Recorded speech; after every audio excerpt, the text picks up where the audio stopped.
to the postgame press conference. Montana beats Ferris State. We've got Coach Houck, we've got Alex Gubner, and Sam Vidlac with us today. As usual, please raise your hand, and I will pass the microphone around for any questions. But Coach, we will start with some thoughts from you. Just a tough battle for the Griz and a nice win. All right. Yeah, what a wild, fun game. It was exciting. It was just awesome night in the stadium.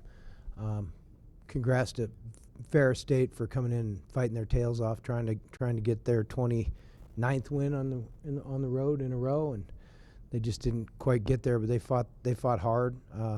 Appreciation for that. It's unbelievable. Griz fans are unbelievable. Grizzly football is unbelievable. I mean, we had a Division II football team in here in September, and we said there's 27,000 people in the stadium. It's just amazing what goes on here, and it's a blessing, and I'm very grateful to be a part of that. Ferris came out and they really played well. They gave us some stuff that they saved some stuff for us, as they should have, and gave us fits at times. We scheduled them. Our guys came and said, we're having trouble getting this date filled. Do you mind if we schedule a Division II team? And I said, no, that's fine. But I should have said, don't schedule the Division II team. I mean, these guys are unreal. They're really good. I mean, they're really good. And admire the job that Coach does, and looking forward to seeing him down the road and sharing some ideas. Hard-fought game. We had, it was a weird game, and at times we did some good things, and then we couldn't sustain it. I thought that the defense was really good tonight, even adjusting some things that we hadn't seen. The defense played great. It took plays from the offense, defense, and the special teams to make it happen and get that W, which is how we play and how we win. There's just some things that we didn't do cleanly enough. We had a chance to get away from them, probably a few times, more than a couple, and we just couldn't. Part of that's credit to them, and part of that's us not finishing the job. But ultimately, the object is to win the game, and you play to win the game, and we won the game. Coach, what were the biggest challenges they presented, and also what were the key factors for your team to pull away? So go ahead. First part of that again, Coulter. I'm sorry. Just the key factors for your team to pull away after the challenges they presented. What would you say the biggest challenges they presented were? Yeah, I mean, we just needed to play. I mean, it was a weird game in certain respects. We'd get the ball into scoring position, and then we'd go backwards, or we would. I mean, the one drive they had it's 3rd and 7. They fumbled the ball forward for 12 or 15 yards for a first down. And then they had 4th and forever and get a pass interference call. It was just that kind of night where we really didn't get any breaks, so to speak. We just kind of made a few, and we made enough. And, there's just some things that not finishing the deal, whether it's getting off the field or having a chance to block 2 punts and not doing it. We're free to the punter, or, we kind of got run over a little bit in the first half up front on offense. We shored that up, and, we started getting the ball out quicker and hitting some passes, and that certainly helped things. We just weren't clicking enough. I mean, we couldn't get through the call sheet. We just didn't have enough plays. So, that was kind of it. Well, that's a good team you beat. So, I mean, you must be proud of your guys, because that was a good finish. Oh, I'm always proud of my guys. I'm grateful to be with these guys every day. I told them that in the locker room. I love this football team and this football program, and it's a genuine blessing for Coach Houck to be the coach here. Gub, they were most of the mismatches, D1 versus D2. There's various factors, but they were pretty good on the line. So what did you think of their offensive line, and then how were you guys able to sort of turn that tide, especially in the second half? People say they're a Division II team. I mean, in my opinion, that's a Division I football team. I mean, all week we knew, these guys are good. These guys aren't a typical team. Their O-line was the biggest we played all year. I mean, they're big dudes and they're physical, and I give credit to them. They're a good group. Coach, you talked last week, I think, about how downing a punt deep in the opponent's territory is the chance to have a big momentum swing. You were able to do it tonight again in the third quarter, and I thought that after you forced the 3 and out there and got good field position, it was another big momentum swing. Can you just talk about that sort of shift in those couple possessions there when you were able to down the punt? Certainly. That was a big play. We downed it inside the 1. It was a great punt and a great coverage effort. They chose to chuck it, which I thought was pretty good actually by them. They went and looked to get it out of there with either a completion or a pass interference call. They quick counted. They did some things to take the edge off us, but they didn't get a yard, obviously. And when he had to punt it, he had to one step it, line drive it.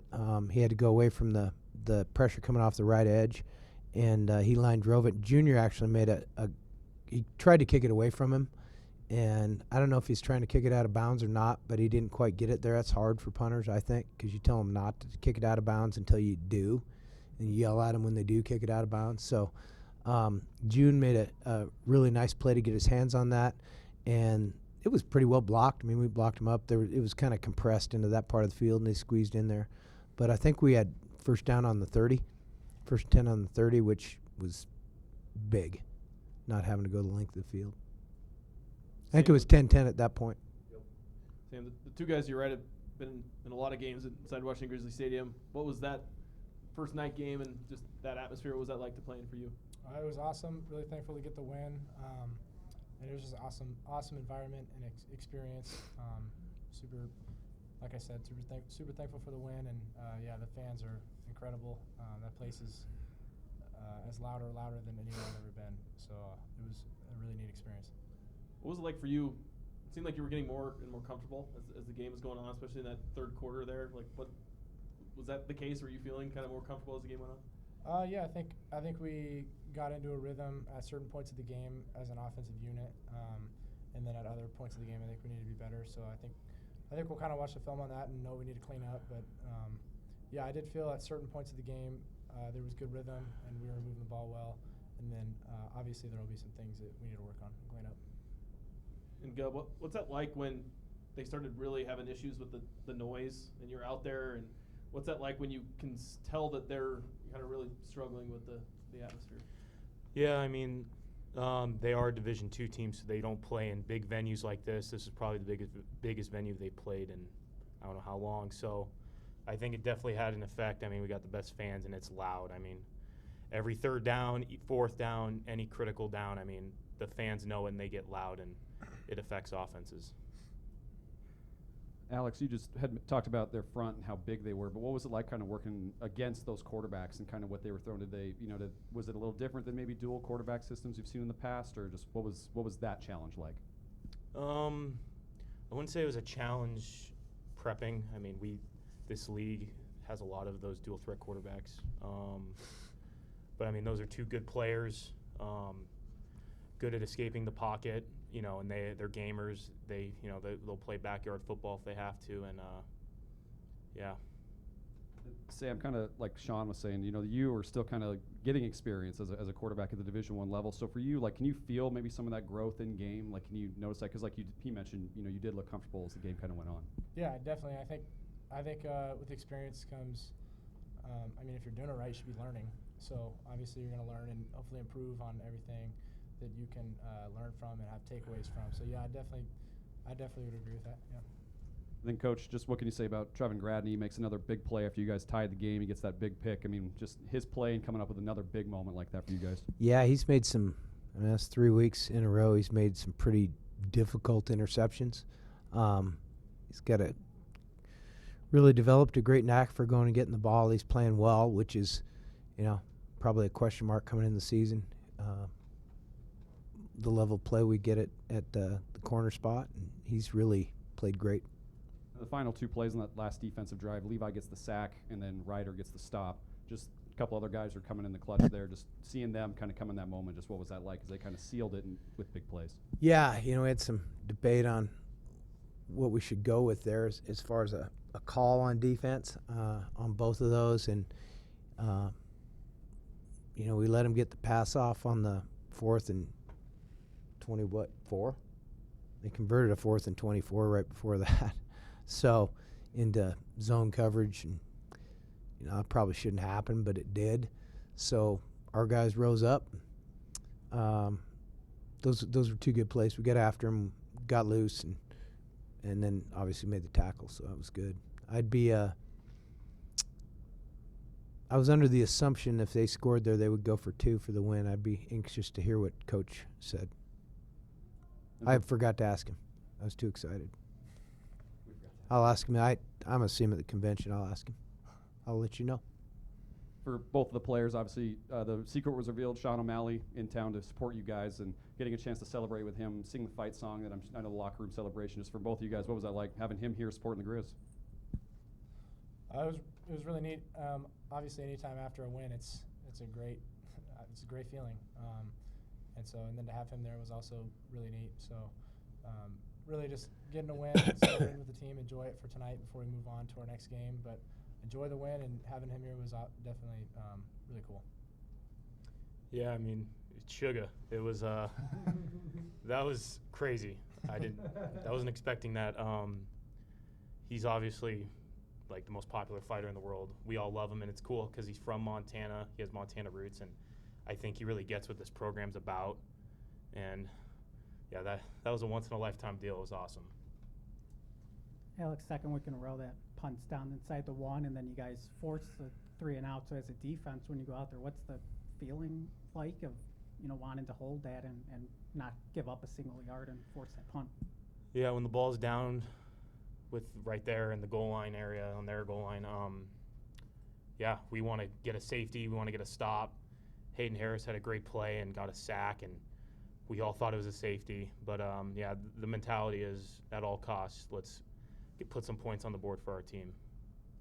Sam, after both those special teams returns, the punt returns in the second half, you guys had a big first play on offense after each of those. How much do those special teams plays fire you guys up as an offense heading out there? That's a big deal, and anytime you get a play like that on special teams, you should try your best to try to capitalize on that momentum. And yeah, anytime you can get some help from special teams, it's awesome. And so credit to those guys for making those plays, and then yeah, definitely just try to carry the momentum onto the offensive side of the ball.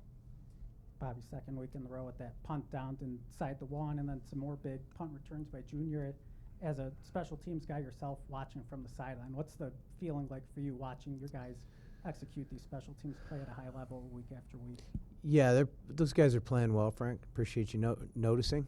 They're doing a good job. We felt like in the kickoff and kickoff return game we had a couple shots there too, and we really didn't get to it. It's always interesting to see how teams will change to try to combat what we're doing.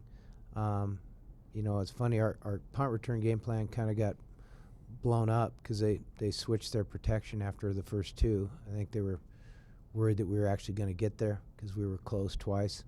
And that was kind of our plan going in. So, again, smart players make coaches look smart because we had to kind of draw some of that in the dirt, and they handled it really well. Coach, what do we think of Sugar Style? Any pink hair in the future for you? Yeah, I probably won't go with that, but it looks good on him.